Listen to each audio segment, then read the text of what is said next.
It's time to start your watch party. Share, like, follow, and subscribe to our podcast channels, pages, and content right now. www.madronaldradio.net, the Mad Ronald Radio Network.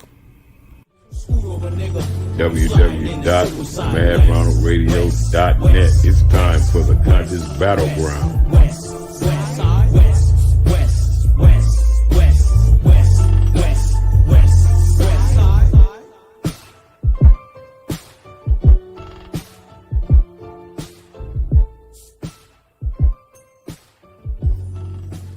We are still waiting on an update this morning, but we have seen many deputies here throughout the morning. You can see some of them waiting here outside of the emergency room.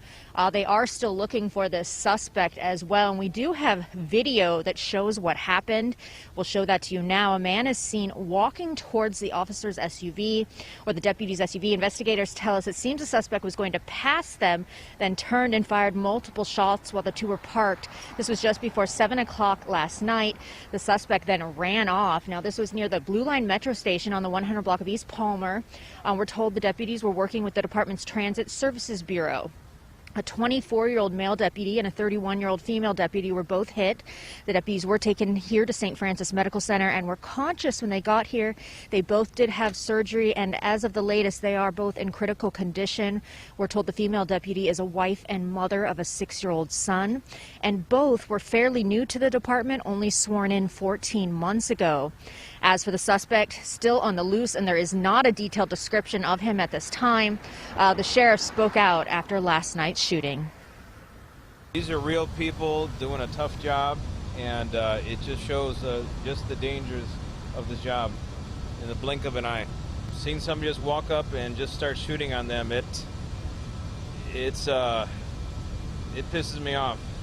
It dismays me at the same time, and there's no pretty way to say it. Protesters also showed up at the hospital last night. According to the sheriff's department, they blocked the emergency room entrance and exit and were yelling anti-law enforcement rhetoric. 2 arrests were made, one man who failed to disperse and a member of the media.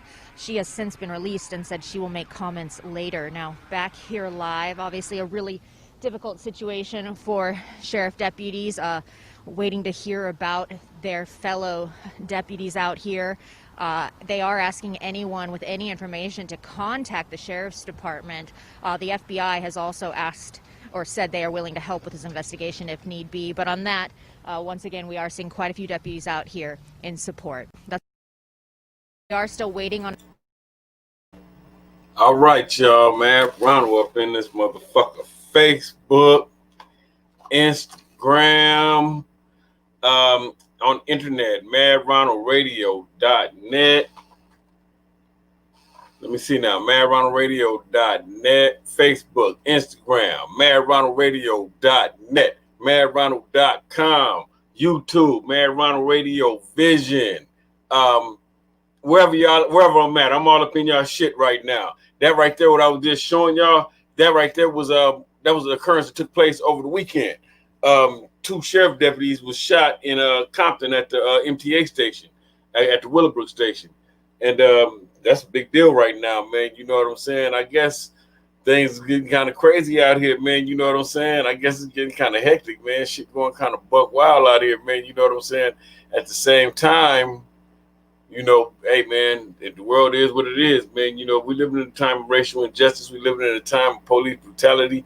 We living in a time, man, where it's like, the world, I mean, shit just going to hell in a handbag. So, you know, I'm not anti-police because I don't believe in a society without police, because then the state of nature would take place. But I do believe in there needs to be a level of training. There needs to be a level of understanding. There needs to be a level of, what is the word that I'm looking for? There needs to be a level of understanding what everybody's going through, what everybody's dealing with.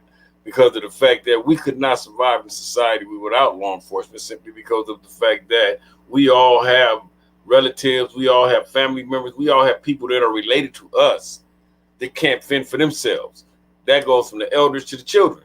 And we can't be there to protect everybody. So it's kind of interesting because of the fact that also anybody that's been keeping up with my post on my page on that Mad Ronald Radio Network podcast page on Facebook, You notice that I've been posting a lot about the sheriff gangs because there are gangs inside the sheriff department here in Los Angeles. When we take a look at the situation that's going on, like, and not Los Angeles, excuse me, that's my mistake, in the city of Compton, there's literally a gang that runs the Compton Sheriff's Department called the Executioners. Now, the Sheriff Department will never acknowledge it. Sheriff Villanueva, he will never acknowledge it because of the fact that it's levels of corruption. But these things and these kind of groups been existing forever within law enforcement. The Sheriff Department got it bad. I can recall back in the days of the LA County Jail doing time as a young guy, and I can remember how the police department worked back then, and the sheriffs. I remember a guy coming in the sheriff going in the county jail. I was going to jail, and I can remember a guy in the county jail. I think he shot a police officer, and I mean, as soon as he came in with our group, man, as soon as he got in there, man, they beat the shit out of him, man. I don't know whatever happened to him, because they took him out of there. They beat the fuck out of him the moment we arrived. Then they with whatever it was that took place after that there, it just took place. I got a homeboy. My homeboy went to jail 2003, if I'm not mistaken. And they said that he had actually shot an officer, but at the same time, they never found a weapon. The only one that fired a weapon was another officer that was there on the scene with that specific officer. This happened in Los Angeles. The homeboy, you know what I mean, later on, after a couple of days of being in custody, they say he hung himself. To where I say that was bullshit because of the fact that I understand and have a realization of what goes on because I've been in that county jail. See, at the same time, when I got to the county jail from the truck there that was telling me about when my homeboy was in the county jail, told me how the sheriff deputy was going in there every night beating the shit out of the homeboy because of the fact that he was there for a police murder. Now, the interesting thing about all of this is the fact that the Los Angeles County Sheriff's has to be one of the most corrupt law enforcement departments in existence. The dude that was the head sheriff, Villanueva, took over. Now, I don't think it was from Lee Baca. I think it was from whoever was Lee Baca's successor, because Lee Baca was found guilty of obstruction of justice because the federal government has sent a Fed into the LA County Jail. You see, ladies and gentlemen, the Los Angeles County Jail is ran by the Los Angeles County Sheriffs, not the police department. So this is why I'm speaking on the sheriffs, and there's a lot of corruption in their department. Now, the funny thing about this is that I can recall so many corrupt things that, I mean, the way that the atmosphere was when, like when Lee Baca went to jail, Lee Baca said that he had no knowledge of the corruption and all the stuff that was going on within the confines of the Los Angeles County Jail, which was not true because of the fact that it is practically like the initiation in the Los Angeles County Jail to beat somebody up. That is practically like an initiation. All sheriffs have to participate. When they make the call, all sheriffs have to participate. And the way that they were doing people back then was ridiculous. The way that they were doing black men and Hispanic men was ridiculous. There have been riots in the county jail with inmates and with the sheriff's department. So it's kind of wild now that we're looking back now and we're seeing now that there is an acknowledgement of gangs, because from within the confines of the Los Angeles County Jail, they have what is called the 2,000 boys and the 3,000 boys because of the fact that the county jail is segregated by floors. So the 2,000 boys work the 2,000 floor, the 3,000 boys work the 3,000 floor. But these motherfuckers right here are some of the most corrupt, prejudiced people that you ever want to meet in your lifetime. And they got a whole big ass goon squad of these motherfuckers that work. I don't know what the fuck they be at. Anybody that's been in the county jail in LA knows just what I'm talking about. There is a fucking goon squad. These motherfuckers look like a football team. And when something goes down, these bastards come running out of nowhere. And I'm talking about it just goes the fuck down. These motherfuckers right here come just to tear some shit up and beat somebody up. And it's ridiculous. But at the same time, this is the atmosphere that the sheriff's department comes from within in order to even get to the streets. Before they get to the streets, all sheriffs have to enter the county jail. So it's like when Lee Baca was speaking of how there was obstruction And he was speaking of how, I mean, he was speaking of not having knowledge of the obstruction and the corruption and all the shit that was going on. He got caught up in the county. He got caught up, ended up in prison because of the fact that the federal government, the Fed, sent in an undercover federal agent. And that undercover federal agent, he went in there to uncover what was going on inside LA County Jail. Somebody got word that there was a Fed inside the county jail. So what they basically did was they hid his ass out and they lost him in traffic. They didn't know where he was. Then come to find out that this turned out to be somewhat of a means in the way of obstruction, keeping him quiet, not letting him know what's going on. But there's no way in the world, because you're in there in the mix and you exposed to the other inmates. LA County Jail, man, is worse than some of these prisons. And part of that atmosphere is from the inmates, but the other half of that atmosphere is from the custody staff, the sheriffs. So now let's fast forward this, take this to the streets now. Now these same type of gangs that exist within the sheriff's department, like the 2,000 boys and the 3,000 boys, now we get to the departments. We got the executioners over in Compton. We got the banditos. They got some other type. They got all kinds of shit. And these motherfuckers are so corrupt that I swear to you, these motherfuckers are beating up and putting their hands on other sheriffs, calling them snitches for even speaking on what they got going on. These motherfuckers are such a goddamn so crazy. It's like when two sheriffs get shot, I look at this shit damn near like two gang members got shot. I'm not gonna say that because I don't know the sheriffs that were shot, but I know the corruption within the sheriff's department.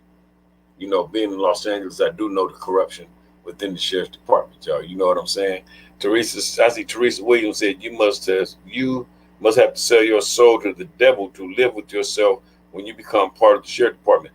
Hey, seriously, from what if you ask anybody what the sheriff's department used to be like and what they used to do, the sheriff's department, I swear to you, they used to do some cold shit. It was like when the sheriff department back in the days, the sheriff department, they would lose you in the system. I know people that came to jail that they actually lost in the system, beat them up and hide them out up until they heal.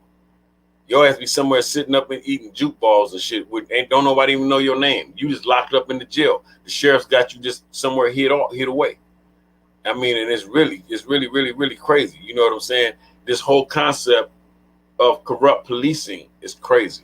But at the same time, remember this, there are gangs that exist within law enforcement. At least here in Los Angeles, there are. And that's kind of crazy. You know what I'm saying? I mean, there's a whole nother element to even take into consideration and to understand. You know what I'm saying? I mean, it's really crazy. Over here on Instagram, Love to Cook Too says, what's up, Ronald? What's up? All right, how you doing? You know what I'm saying? Said Bamboo here. What's up, Bamboo? All is well. You know what I mean? Yeah, this is y'all.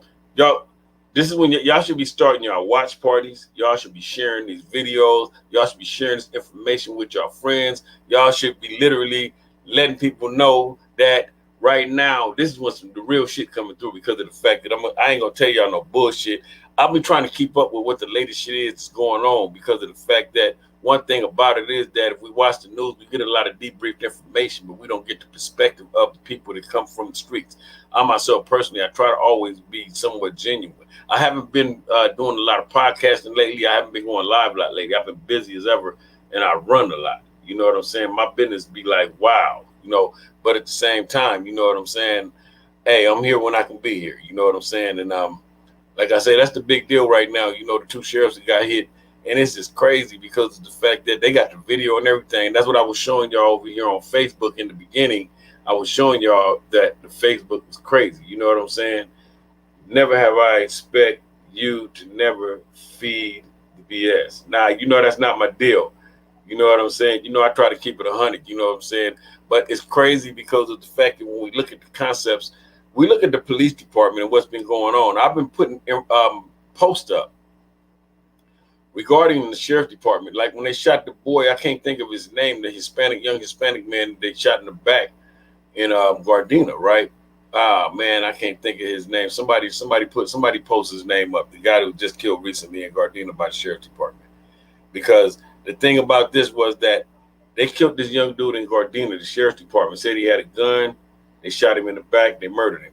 The funny thing about it is that when they shot him in the back and murdered him, they shot him in the back and murdered him in Gardena, right? Now, this is the crazy thing right here about the sheriff's department, right? Gardena is its own city. Gardena don't have sheriffs. There's Gardena PD in Gardena. So why are the sheriffs responding in the city of Gardena? Gardena literally has its own sheriff. Gardena literally has its own police department.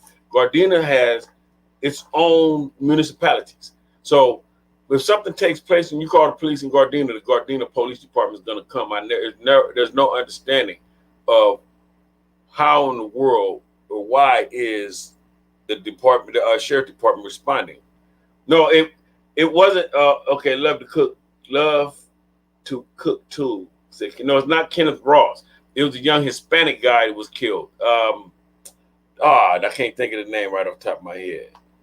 I see. Okay, I see over here the senior Yaya Thomas. Said peace and blessings, big dog. Same to you. Peace and blessings to you too, homegirl. You know what I mean? I hope all is well. But at the same time, like I'm saying, though, you know what I mean? It's kind of crazy because of the fact that when we look at this, it's kind of crazy. I'm going to tell y'all something else that's interesting. The city of Louisville, Kentucky just settled with Brionna Taylors' family for $12 million.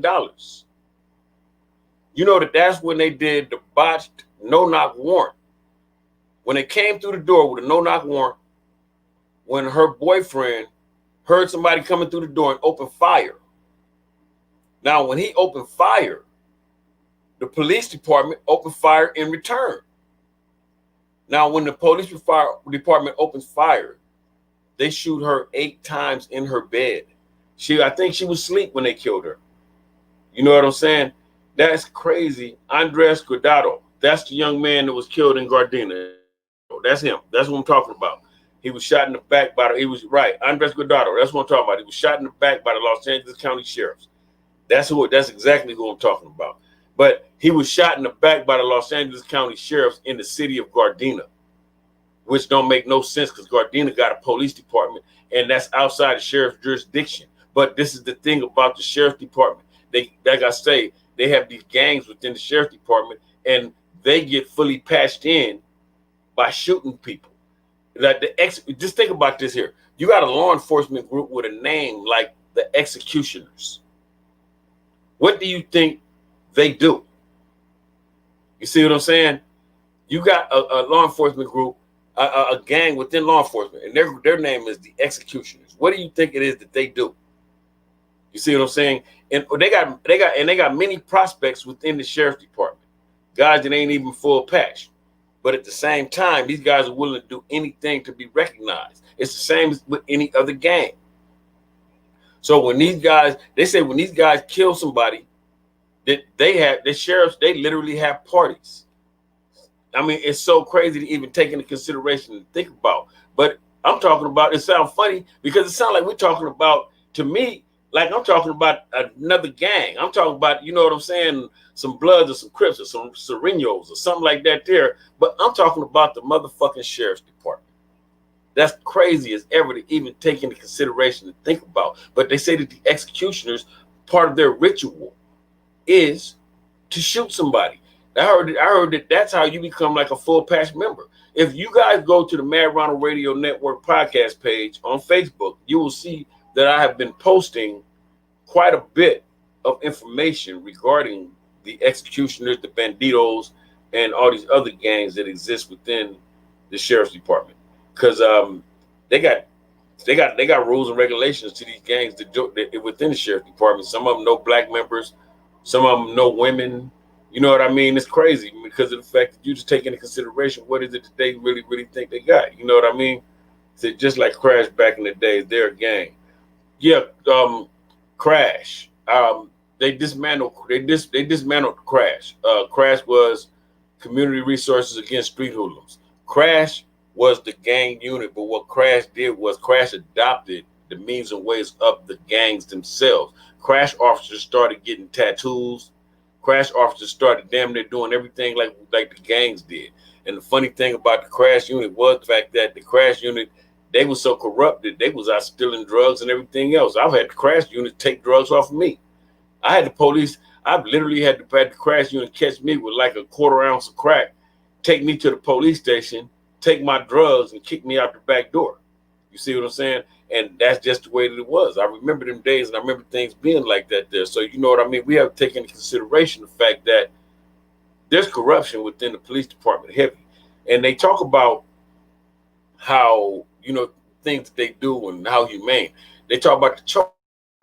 I remember the LAPD chokehold, that same chokehold that they say is illegal.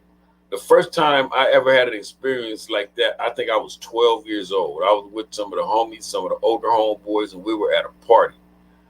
And they started fighting. We were at a party in the Pinks on 7th Avenue and 27th Street, and they started fighting. And somebody called the police, and when the police came, everybody broke in different directions and ran.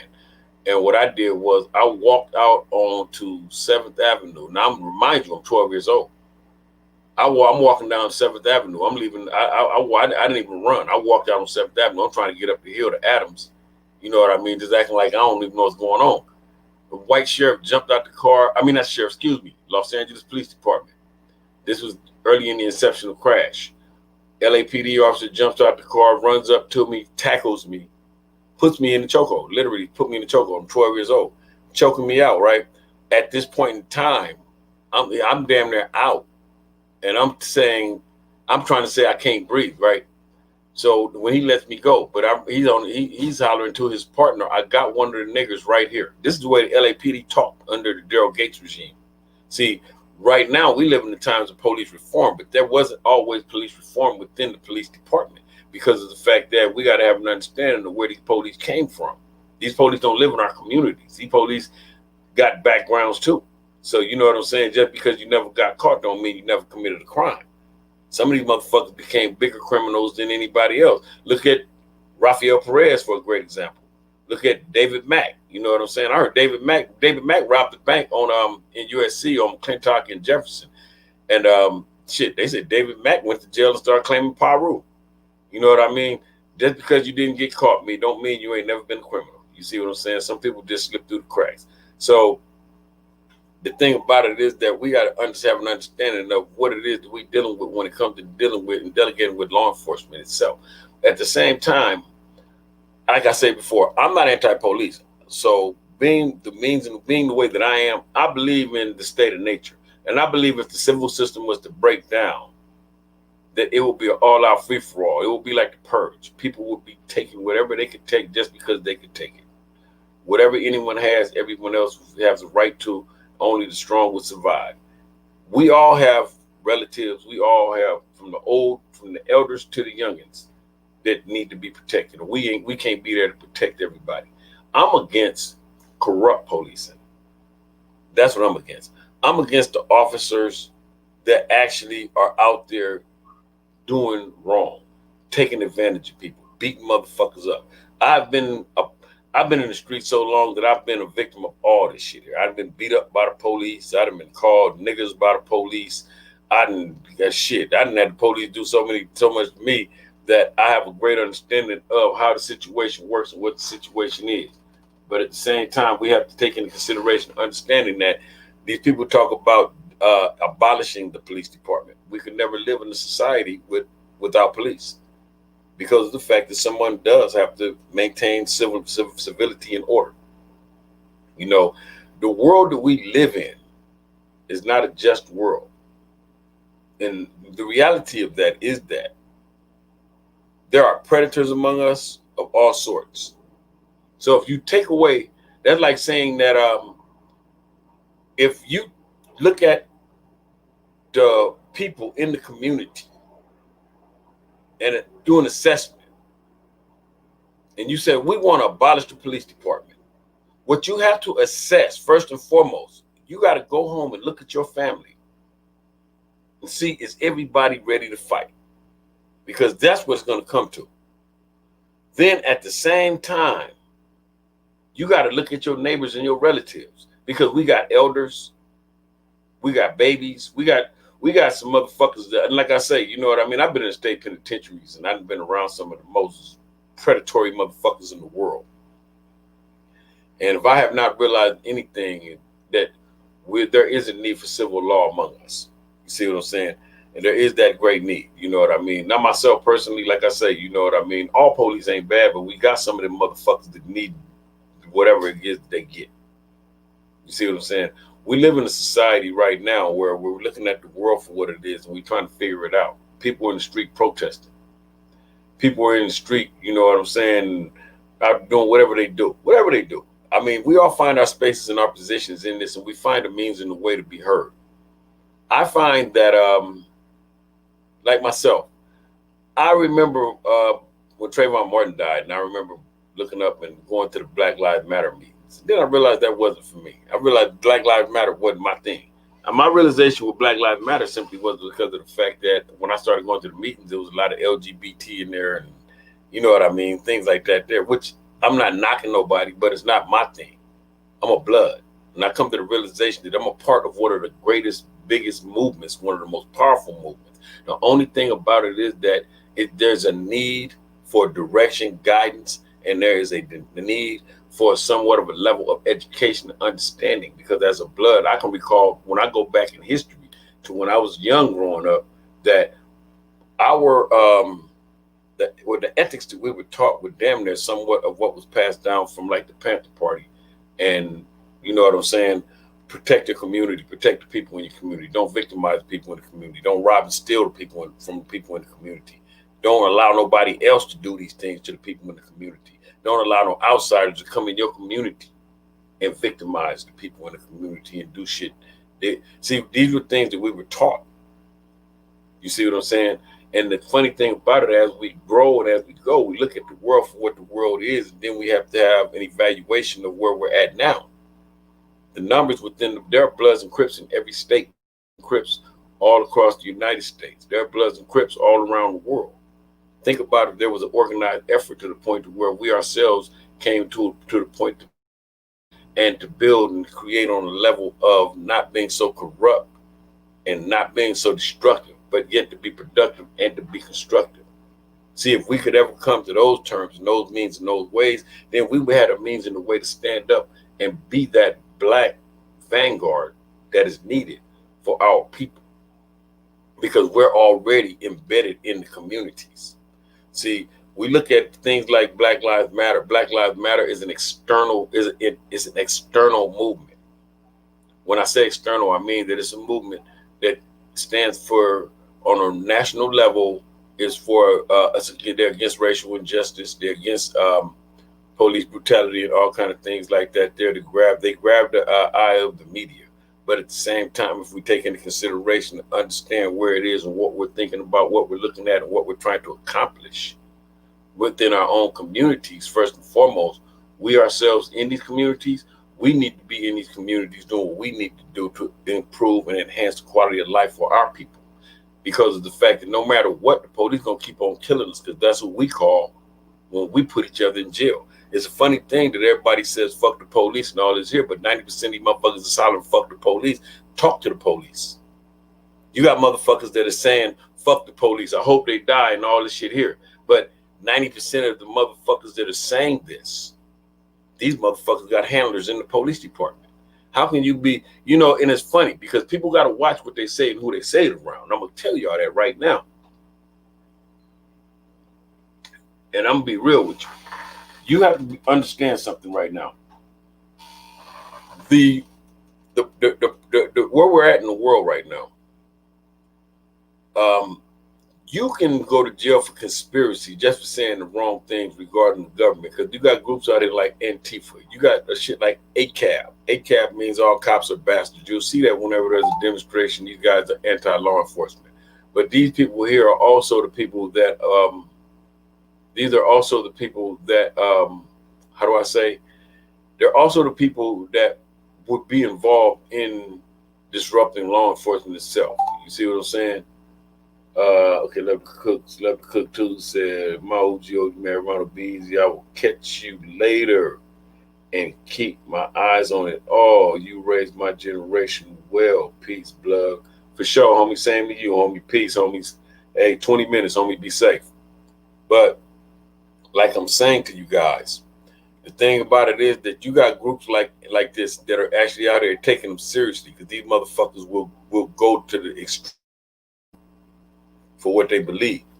But at the same time, also, if they got groups like this out here, keep in mind the fact that they got police departments out here and federal agents out here that are posing as members of these groups in order to get motherfuckers to talk to them and be able to give them information and to be able to play them out so that they can unravel future conspiracies. You know, it's like they do any group, you know what I mean? And they damn near considering these motherfuckers terrorist groups. You see what I'm saying? Because when you look at it and you watch the protesters and you see all this, right? I want y'all to pay attention.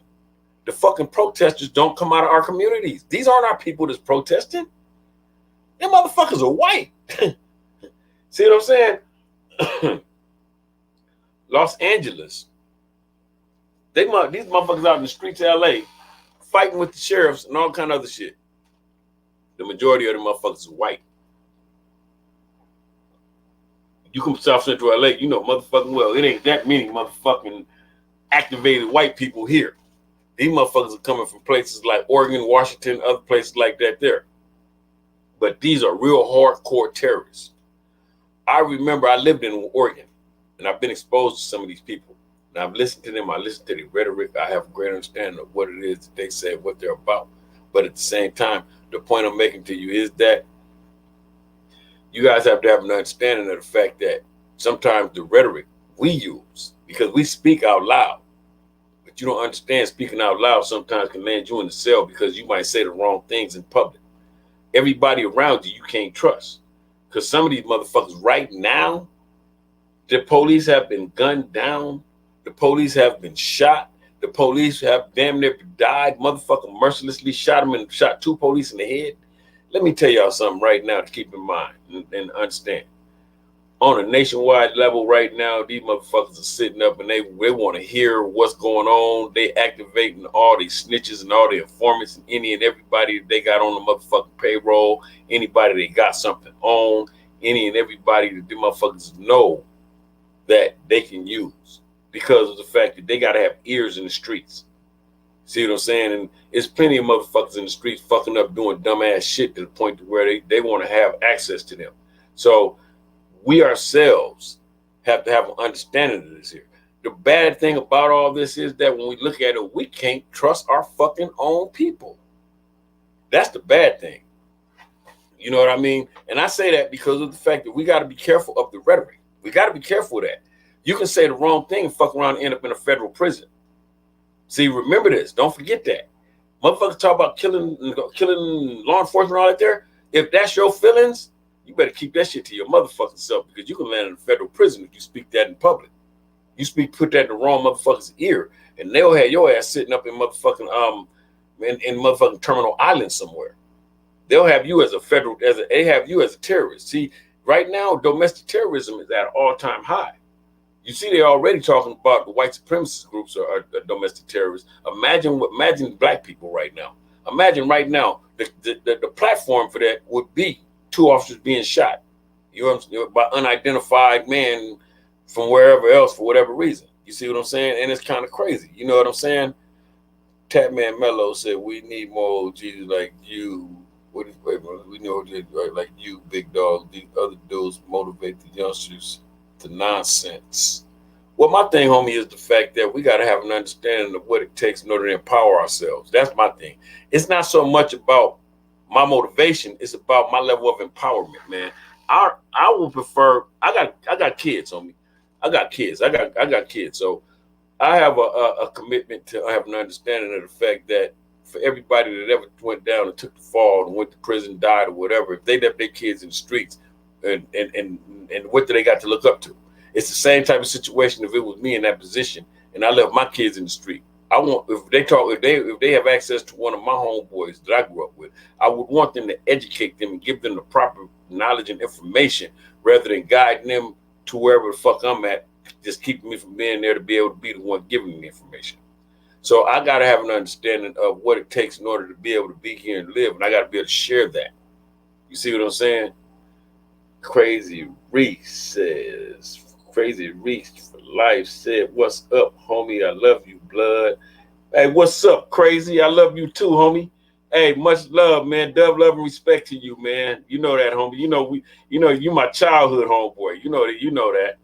You know how that go, homie. You know that right there is something right there that people wouldn't even understand. You see what I'm saying? But yeah, like I'm saying to you guys though, we have to have an understanding of the fact that what it takes in order for us to exist. Myself personally, like I said, I was going to the Black Lives Matter meetings, and that wasn't for me. But I came to a greater realization. And my realization was the fact that I said, damn, wait a minute, I'm a part of something bigger, better, and greater than all of this here. I'm a motherfucking blood.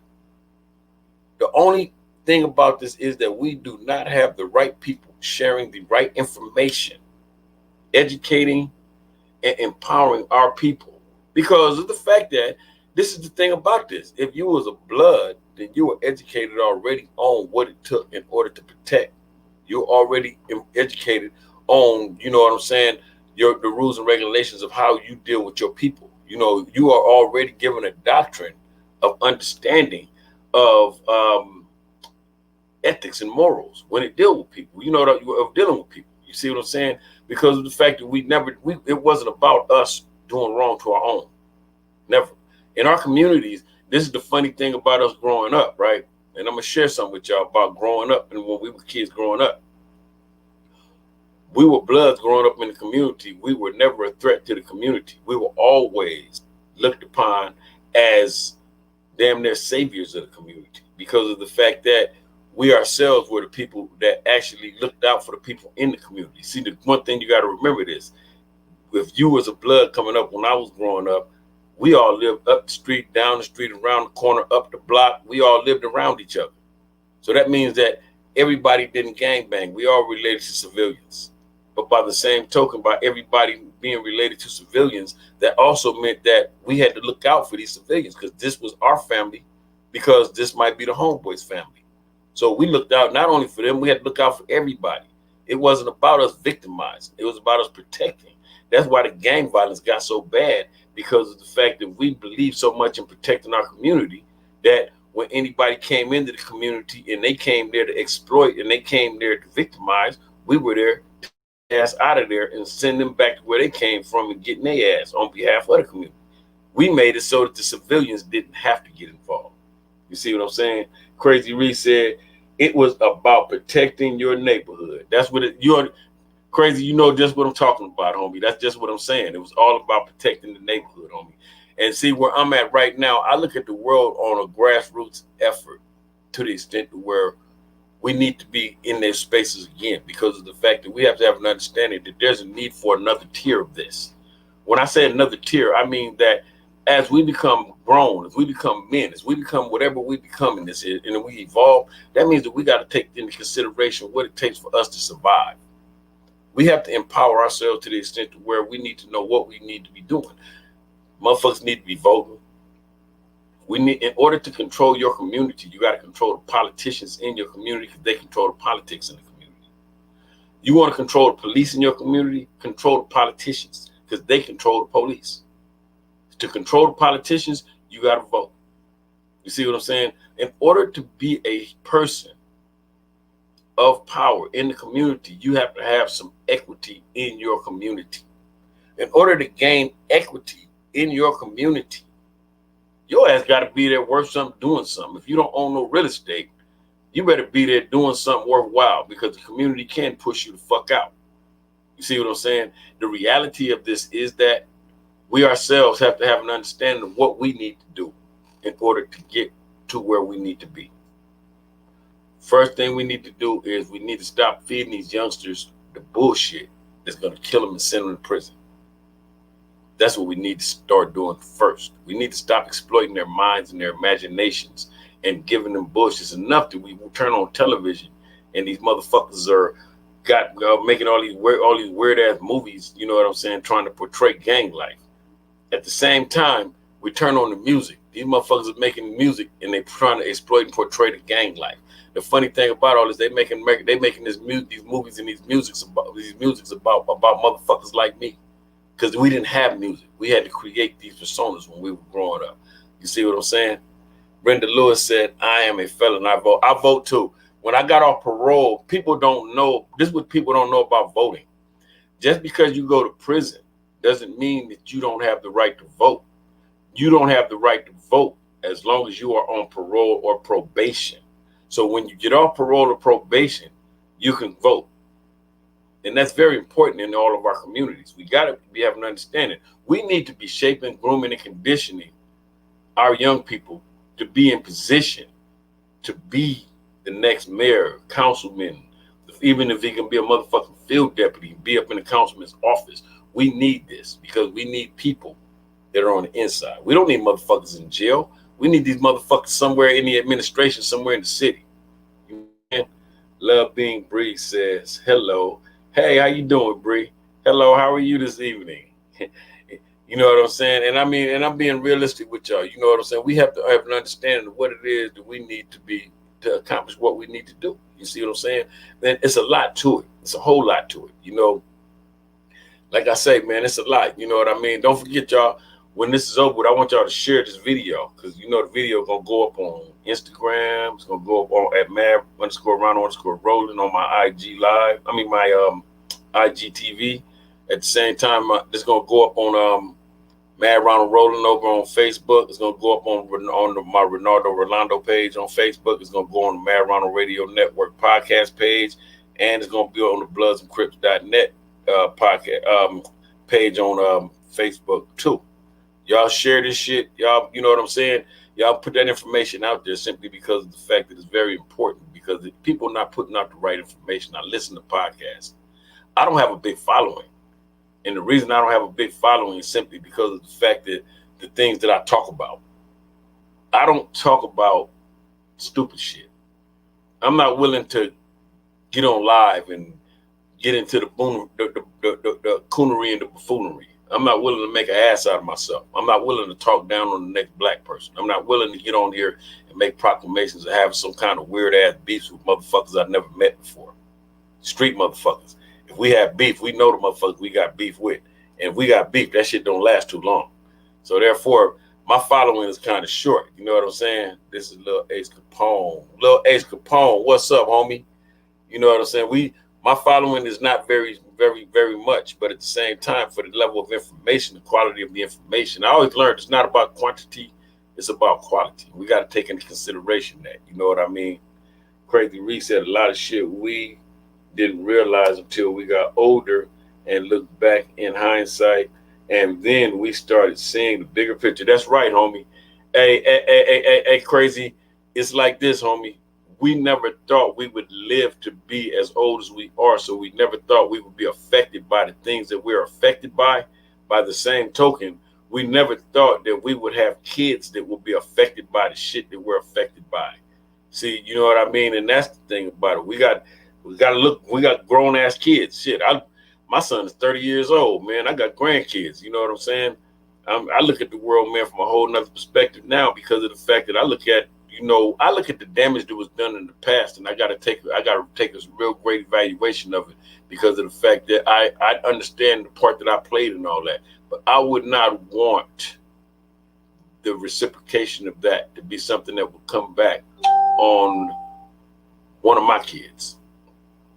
You see what I'm saying? And that's the thing about that. I already lost a child. I lost my oldest daughter. My oldest daughter died in 2010.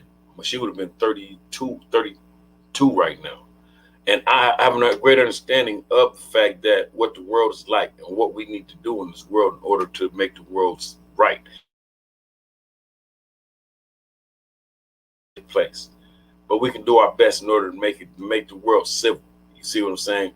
At the same time, like I say, you know, the world itself is something that's crazy because of the fact that your views change as you grow older because you never thought that you would get to see the world from the perspective that you see it from. You know, I look at the world right now and my views change. Every experience has changed my world. When I was in the hospital in June, man, when I was in that motherfucker fighting COVID-19, man, a great realization, man, I had great realizations of life, man. And I had to really, really evaluate life, you know, what it was that I myself was really, really thinking about what I want to do. So I had to think about this shit for real because of the fact that when I'm sitting there and I'm sitting there I'm sitting there fighting some shit that we really don't have an understanding of. The doctors is looking at the shit like it's a mystery. Then at the same time, they telling me how COVID-19 is so drastic and the motherfuckers in the hospital dying. They act like the people that have COVID-19 are radioactive. Motherfuckers don't. The doctor come in with a goddamn suit on with an oxygen line where he ain't even breathing the same air I'm breathing. This is kind of crazy because of the fact that when we're looking at the world for what it is, you know, things like that will make you change your perspective because of the fact that you can come so close, man. But at the same time, when you really have a realization that it wasn't your time, that it wasn't you that was taken, it makes you have a realization also of what is your position in the world. And I always take into consideration what is my next move. I always got to consider that. What is my next move? I never thought I would be shit. I'm at 50 something years old. Crazy. I know you older than me. Shit. I know you a couple years older than me. You got to be at least a year or two older than me. And I know, man, considering the way we live, young man, running and gunning, man, for all the shit that happened and all the people that died and all the people that went to jail and got life, we never thought we'd be in this position right now, just being free and being in a space where you can damn near make a proclamation of peace within self. And that's kind of crazy. You know what I'm saying? It's wild. Crazy Reese say, shit, the way we thought back then, we didn't expect to live past 27 years old. You right. Yeah, okay, Crazy, you 55, I'm 53. I know you're a couple years older than me, man. But like I'm saying, though, considering life, we never did have an expectation to be living so far. You know what I mean? Let me see over here on Facebook. Over on Facebook, Busy Bones said most of the time, big homies making little homies do things they too afraid to do. It's sad to say, but it's the truth. In a lack of words, crash dummies. That's the truth right there. You know what I mean? That is why myself personally, I try to be the way I am because I want to try to at least give people some understanding. If you're a blood, I'm going to try to give you understanding. You ain't got to be a criminal. If you're a blood, in my community, the University of Southern California is right across the motherfucking street. I grew up running through USC campus. I live right off campus right now. Funny thing about all of this here is the fact that I probably got one homeboy that went to USC.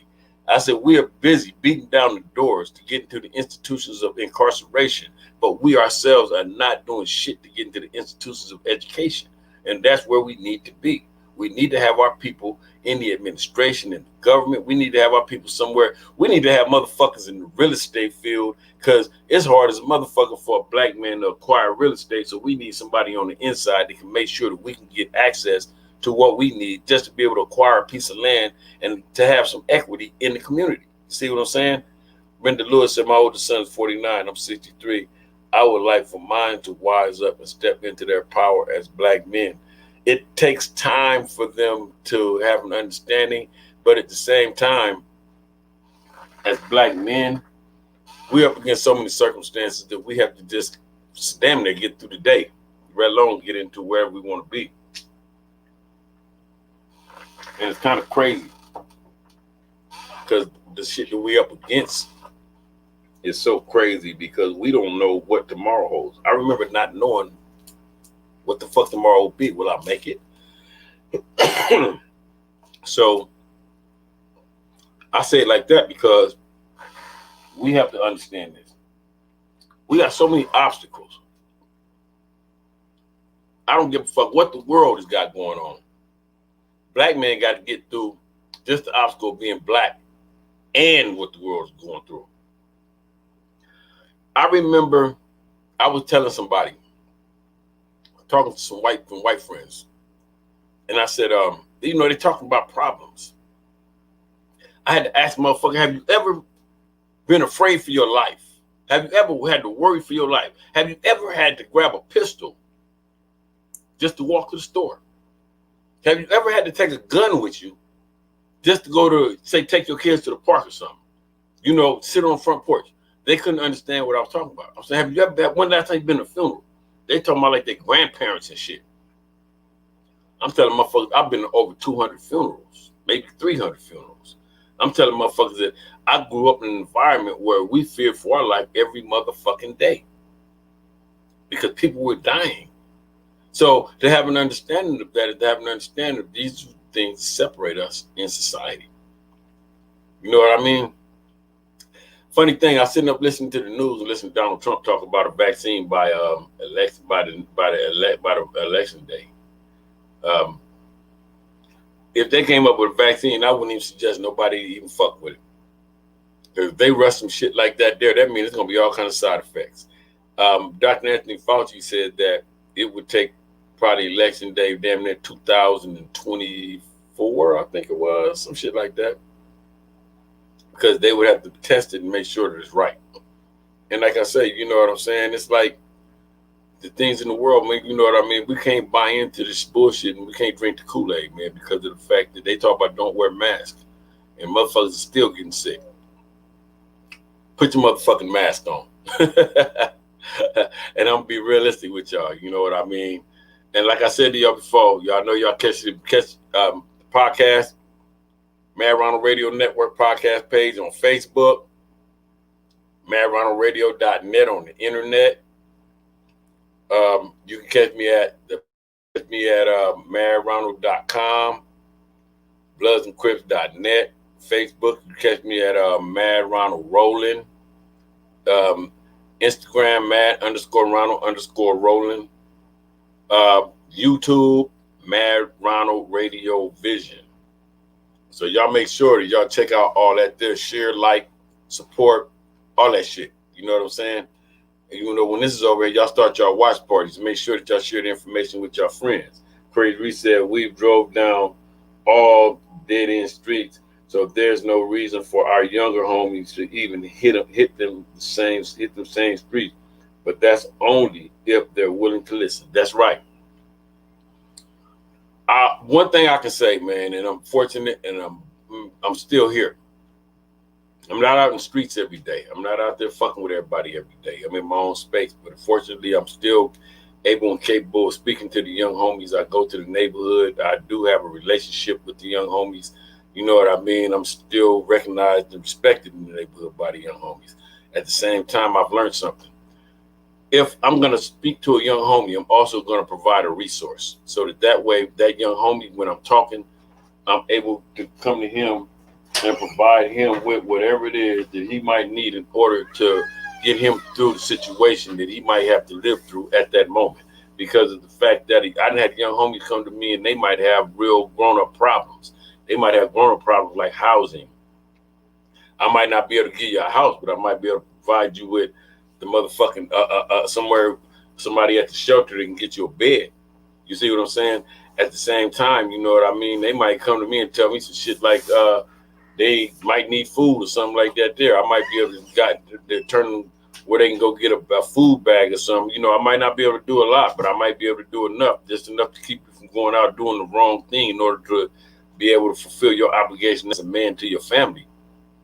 I mean, because of the fact that sometimes all we got to do is get through the night, man. And the day is going to be, tomorrow's going to be another day. So we got to take it that way. Daniel R. Thompson says, we so focused on hating each other, we can't focus on protecting each other from people like Trump. We are programmed to destroy, not to serve our own. I'm 30 years old. Y'all OGs who teach unity are my heroes. We must act as one. I'm Bishop from Villains, 5 Deuce. Okay, we as a people got to take into consideration and understand it, man, that there's a level of education that goes along with that. We will never, ever get enough education. We will never, ever get enough of teaching. We will always got to be willing to grab these youngsters and be able to put something on their minds, be able to let them understand it, because we as a people we first got to learn to get along by leaving each other the fuck alone. If I can let you exist in your space without interrupting you, without violating you, without doing nothing to victimize you, that's a start. And that's where that might be where we need to start at right there.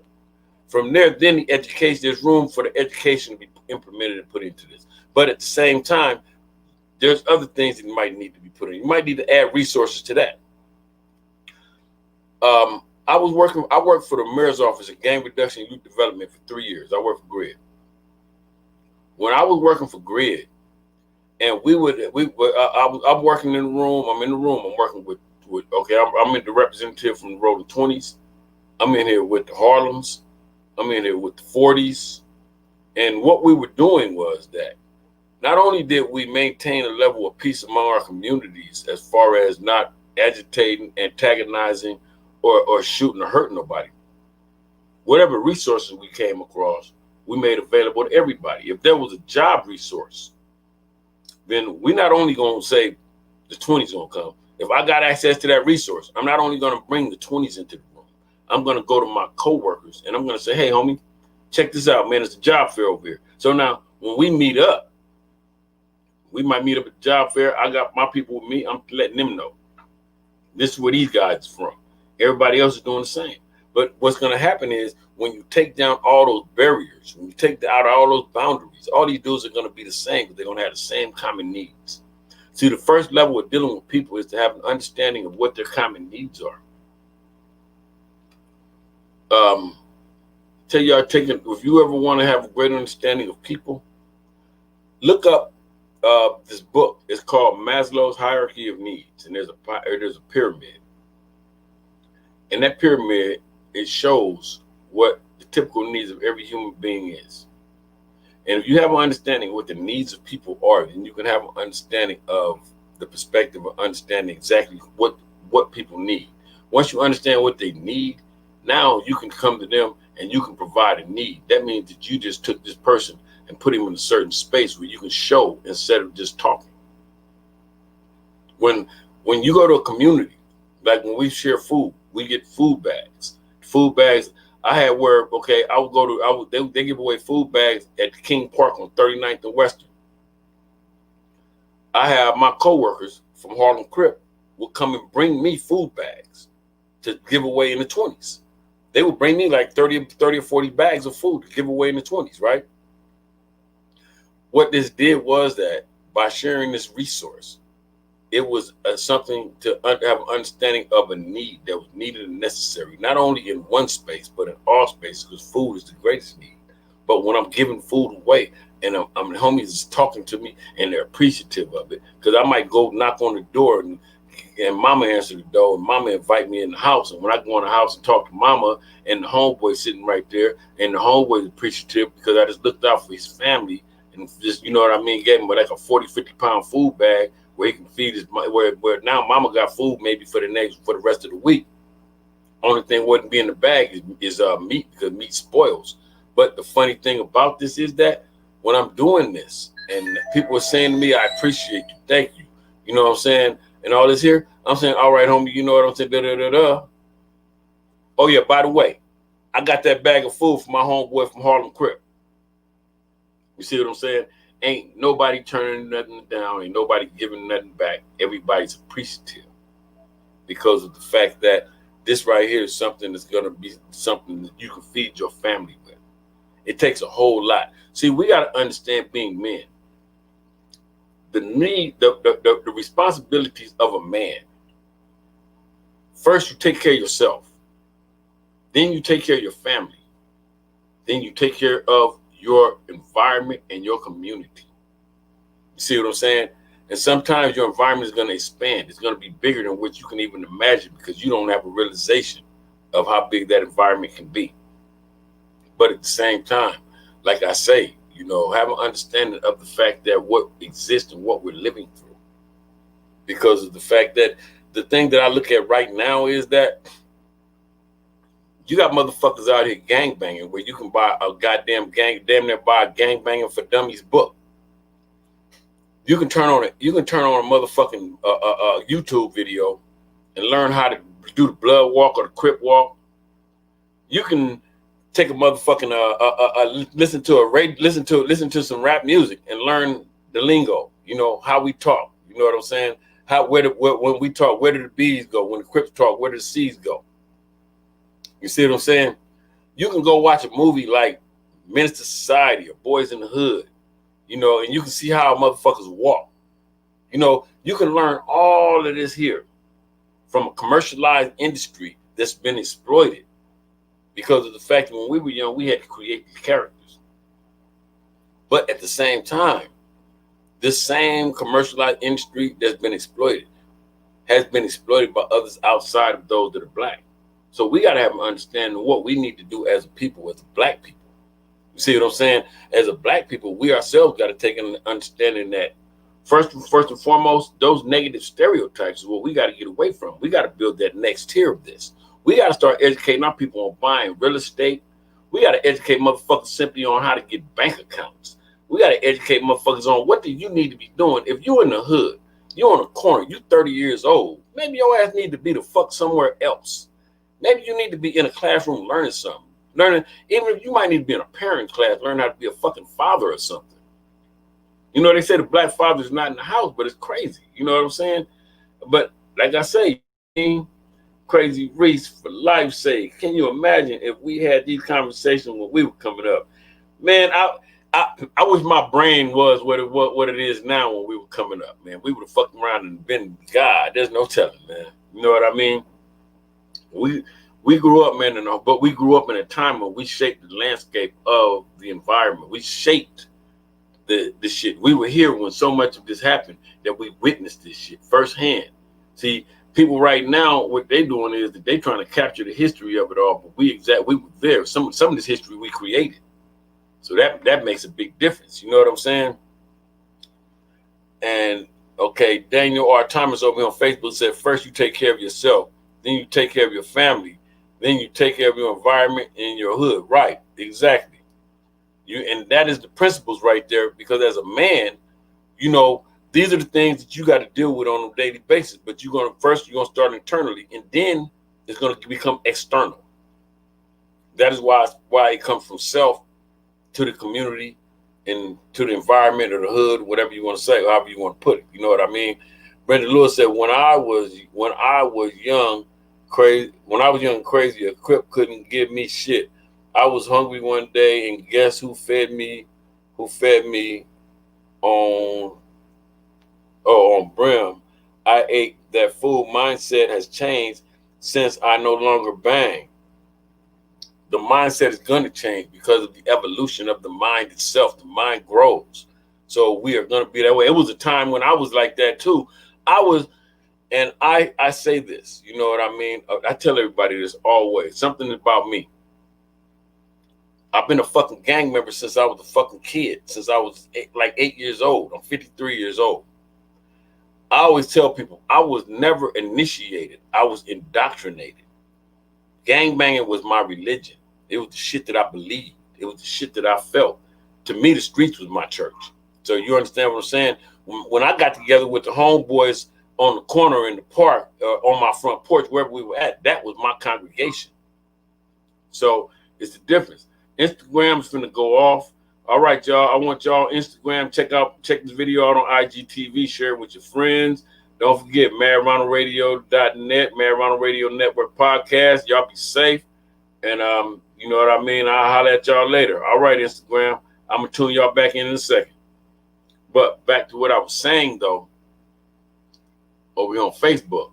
The thing about all this is that as a people, we ourselves got to have an understanding of what it is that we ourselves desire and wish to be. Because of the fact that we got to understand that as a people, it's up to us. Ain't nobody gonna save us. Ain't nobody gonna help us. Ain't nobody gonna come on no motherfucking riding on no motherfucking no horse and come in with all the answers. It's up to us. We're in a situation right now where it's so genocidal that our people kill our people. The only way it stops is that us ourselves, that they follow, give understandings and demonstrate to them that there's something else that needs to be done. See, we fighting over communities where we don't even own shit in. We're looking at the world on a level to where what we're looking at is, and I'm gonna be real with you, gentrification has pushed us out. We live in other communities. We don't even live in the hood, but we hang in the hood and we fight and we kill over corners that we don't own shit on. So what we need to be doing actually is that we need to be growing. We need to have understandings of, if I'm gonna be in this neighborhood, I don't need to be fighting and killing this motherfucker. What I need to be doing in this neighborhood is trying to acquire some real estate. I need to be trying to build some equity. I need to be trying to get a hold of something that I can pass down and give to my family. I need to be trying to understand what it takes in order to live like a real adult. Because the fact that the mind state of the gang member is stagnated. So when you look at the gang member, the typical gang member, what you're going to see is you're going to see somebody that's been neglecting all their responsibilities and all their duties if they're so old. Because if you're old as me and you still in the street hollering about being a blood and you got a red flag in your pocket and you out in this motherfucker with a bunch of kids, you lost like a motherfucker. That means somewhere in your life that there's a big void that needs to be filled. That means that no matter how, no matter who, no matter where, no matter what. You see what I'm saying? And that's just the way it is. You know what I'm saying? And that's real, you know. And like I say, you know, everybody needs to have an understanding. Brenda Lewis that I share with Elgin, Jimmy Lavender, Darley McFarley, good night, and you be safe. It's midnight, off to bed. All right, sister, you have a good one. And I truly appreciate you tuning in. And I myself personally, I'm about to tune out myself. Everybody on Facebook, y'all know that this is the time when y'all start y'all watch parties. I'm gonna be looking at the views tomorrow. I told y'all I ain't got a big viewership because of the fact that I'm not no fucking coon and I ain't no buffoon. I ain't no goddamn idiot and I don't be on here talking all that old bullshit. You know what I mean? Real motherfucker. I look at the quality of the numbers, not the quantity of the numbers. But at the same time, you know what I'm saying? You know, everybody share the information because of the fact that very, very, very seldomly will you get the real shit. You know, when I speak, I try not to waste my words and I try to always be of assistance. So if I can say anything to anybody that was of assistance to anybody, then I truly myself am satisfied with that. You know what I mean? It was when I was at Stop the Violence, Increase the Peace Foundation, one of my mentors, it was Naeem Shaw. He told me when he was facilitating, and he was one of the facilitators there, and he said, I don't have to reach everybody in this room, but all I got to do is reach one. He said, and that one, who knows, he might be the one to come up with the answer to cancer. That was very powerful to me right there. And that's how I feel when I speak. I don't have to reach everybody. I might just have to reach that one. But who knows, that one might just be the one to come up with the answer to cancer. And that's in Naeem Shaw's words. But now, like I said, y'all, you know, Mad Ronald Radio Network podcast, the Mad Ronald Radio Network podcast page on Facebook, madronaldradio.net, on the internet, Mad Ronald Radio Vision on YouTube, Mad_Ronald_Roland on Instagram, Mad Ronald Roland on Facebook, Rolando. Y'all, you know what I'm saying? I'm in all these spaces here. My podcast is also available on all streaming platforms, so y'all can check my podcast out in all these spaces. You know, I myself personally, you know what I mean? Like I say, I'm finna start podcasting a lot more. Finna start bringing a lot more realism, man. Cause I be around the internet and I always listen and I don't get nothing but a lot of suckerism. You know what I mean? It's hard to get the real. So I myself personally, you know what I mean? To everybody that listens, to everybody that is listening, to everybody that looks forward to hearing, you know what I'm saying? I appreciate all of y'all. You see what I'm saying? And I myself personally, you know what I mean? I'm out right now, but I'll be back. I want y'all to start y'all watch parties, like I said. I want y'all to share. I want y'all to support. I want y'all to follow. You know what I'm saying? All of that shit. You know what I'm saying? Let a motherfucker know that y'all there because of the fact that, like I say, you know, if I was on here cooning and buffooning, if I was on here talking about motherfuckers and putting motherfuckers down and trying to elevate myself while I step on the next black motherfucker, I'd have 1 million followers and I'd have 2 million views. So, you know what I mean? For something productive and constructive, you know, let's build on a platform where we can build on something that maybe we can teach and educate on. You know what I mean? And on that note, y'all, I'm out. I want everybody to have a safe evening. Health, wealth, peace, and prosperity to you all.